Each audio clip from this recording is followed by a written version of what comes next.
How SEAL Team 6 Hunted Down Osama bin Laden. Intro. For nearly a decade, the world's most powerful intelligence agencies searched for one man. He wasn't hiding in a remote cave, constantly on the move as many believed. Instead, he was living behind high walls, surrounded by layers of secrecy, just a short distance from one of Pakistan's most prestigious military academies. The man was Osama bin Laden, the leader of Al-Qaeda and the architect of the September 11th attacks that changed history forever. After years of failed leads, false intelligence, and countless dead ends, one small clue would finally lead the United States to the doorstep of its most wanted fugitive. What followed became one of the most daring special operations ever conducted. This is the story of Operation Neptune Spear. Chapter 1. The Manhunt. Following the September 11th attacks in 2001, the United States launched an unprecedented global effort to dismantle Al-Qaeda and locate its leader. Military operations in Afghanistan forced many senior members of the organization into hiding. Although numerous terrorist leaders were captured or killed over the following years, Osama bin Laden remained elusive. Investigators followed hundreds of reports. Some suggested he was hiding in Afghanistan's mountains. Others pointed toward Pakistan's tribal regions. Each promising lead eventually reached a dead end. As years passed, many questioned whether finding him was still possible. But intelligence agencies refused to stop searching. Rather than looking directly for bin Laden, analysts changed their strategy. Instead of searching for the man himself, they began tracking the people closest to him. That decision would prove crucial. Chapter 2. The Courier. For years, one particular courier repeatedly appeared in intelligence reports. Unlike many Al-Qaeda members, he avoided electronic communication almost entirely. No mobile phone, no internet activity, very few traces. That unusual level of secrecy attracted the CIA's attention. After patiently piecing together information from multiple sources, investigators eventually identified and monitored the courier's movements. Their surveillance led them to an unusual property in Abbottabad, Pakistan. At first glance, the compound looked ordinary, but a closer inspection revealed something different. High concrete walls surrounded the property. Barbed wire covered the perimeter. Security was unusually strict. Residents burned their trash instead of leaving it outside for collection. The house had no telephone lines and no internet connection, despite being far more expensive than neighboring homes. Whoever lived inside clearly wanted to disappear. Chapter 3. A house full of mysteries. For months, intelligence officers quietly watched the compound. High-resolution satellite imagery, long-range cameras, human intelligence. Every possible method was used to understand what happened behind those walls. The agency learned daily routines. Children played in the courtyard. Adults rarely left. Deliveries were carefully controlled. One mysterious figure became especially interesting. Investigators called him the Pacer. Every day, he walked slowly around the courtyard for extended periods, but never appeared outside the compound. Because they never obtained a clear photograph of his face, analysts couldn't prove who he was. But his height, behavior, and extraordinary security suggested something remarkable. The evidence remained circumstantial, yet piece by piece, confidence grew. There was a real possibility that the world's most wanted terrorist had been hiding there all along. Chapter 4. The President's Decision. By early 2011, the intelligence community presented its findings to President Barack Obama. The assessment was promising, but far from certain. Some analysts believed there was a strong chance bin Laden was inside. Others remained unconvinced. Ordering a military operation inside another sovereign nation without notifying its government carried enormous political and military risks. If the intelligence proved wrong, the consequences could be severe. If American forces were captured, an international crisis could unfold. And if bin Laden escaped again, the opportunity might never return. The president faced one of the most difficult national security decisions of his administration. After days of discussion with military commanders and intelligence officials, a decision was made. The mission would go ahead. The operation received a name: Operation Neptune Spear.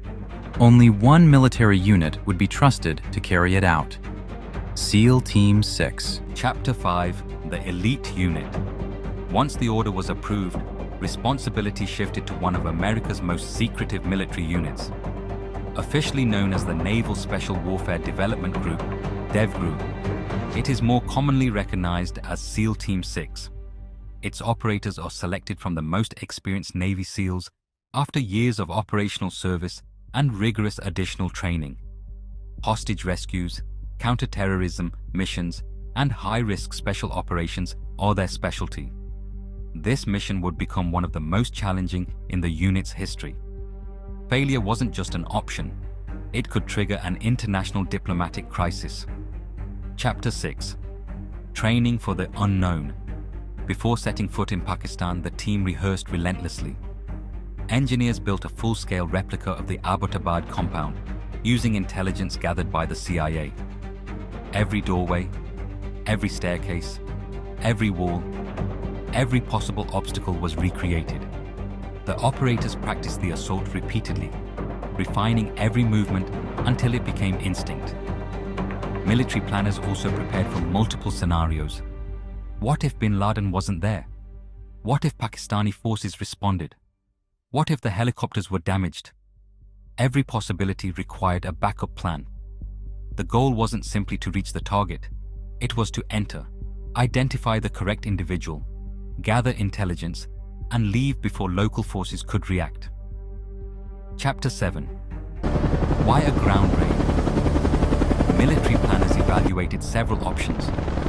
One proposal suggested destroying the compound with precision airstrikes. While this would reduce the risk to American personnel, it created another problem. There would be no reliable way to confirm bin Laden's death or recover intelligence from the site. Another option involved informing Pakistan and conducting a joint operation. But US officials worried that sharing details could compromise the mission if information leaked before the raid began. Ultimately, planners chose the most dangerous but most reliable approach: a helicopter assault conducted entirely by American Special Operations Forces. Chapter 8: The Night of the Mission. On the night of May 1st, 2011, two specially modified Black Hawk helicopters lifted off from Afghanistan carrying the assault force. Additional aircraft waited nearby as backup. Flying at extremely low altitude helped reduce the chances of radar detection. Inside the helicopters, the operators reviewed their assignments one final time. Each person knew exactly where to go, what to do, and how long each phase should take. Silence filled the cabin. Years of intelligence work and nearly a decade of searching had led to this single flight. Chapter 9: The Unexpected Problem. As the helicopters approached the compound, everything appeared to be unfolding according to plan. Then something unexpected happened. One of the helicopters encountered difficult air conditions while attempting to hover over the enclosed courtyard. The combination of high walls, warm temperatures, and changing airflow reduced lift, forcing the pilot to react instantly. Rather than allowing the aircraft to crash uncontrollably, the pilot executed an emergency landing inside the compound. The helicopter was badly damaged. Remarkably, everyone aboard survived. Although the aircraft could no longer fly, the mission continued. The operators exited immediately and adapted to the new situation without hesitation. Years of training had prepared them for exactly this kind of unexpected challenge. The raid was still alive. Now there was no turning back. The target was only a few rooms away. Chapter 10: Inside the Compound. With the damaged helicopter behind them, the assault team moved quickly toward the buildings. Explosive charges were used to breach barriers that blocked their path. The operators advanced floor by floor, carefully clearing each area while separating civilians from potential threats whenever possible. As they moved higher into the compound, they encountered several adults believed to be part of bin Laden's inner circle. The objective remained unchanged: locate the target, secure the building, and gather any intelligence that could help prevent future attacks. Years of preparation had come down to just a few intense minutes. Chapter 11: Finding the target. Reaching the upper level of the compound, the team encountered the man they believed was Osama bin Laden. Public accounts differ on some details of the encounter, and several participants have described it differently over the years. However, official US accounts agree on the outcome. Bin Laden was fatally shot during the operation. Within moments, the team confirmed that the mission's primary objective had been achieved. A coded message was transmitted to commanders monitoring the operation, indicating that the target had been neutralized. After nearly 10 years, the world's most wanted terrorist was no longer at large. Chapter 12: Gathering Intelligence. The mission wasn't over. The operators immediately searched the compound for documents, computers, hard drives, storage devices, and handwritten notes. Rather than focusing only on the individual target, they were looking for information that could reveal Al-Qaeda's remaining network. Investigators later described the intelligence recovered during the raid as one of the largest collections ever obtained from a senior terrorist leader. The material helped analysts better understand how the organization communicated, operated, and attempted to avoid detection. Every minute inside the compound mattered. Chapter 13: Leaving Pakistan. There was one major problem. The damaged helicopter couldn't be left intact. Because it contained sensitive technology, the team destroyed key parts of the aircraft before departing. The remaining personnel boarded backup helicopters and quickly left Pakistani airspace. The entire operation, from arrival to departure, lasted roughly 40 minutes. Despite the unexpected helicopter incident, every member of the assault force returned safely. From years of intelligence work to months of planning, the mission had succeeded. Chapter 14: The Announcement. Back in Washington, officials worked to confirm the target's identity through multiple methods, including DNA analysis. Only after receiving sufficient confirmation did President Barack Obama address the nation. Late on the evening of May 1, 2011, he announced that the United States had carried out an operation against Osama bin Laden. The news spread around the world within minutes.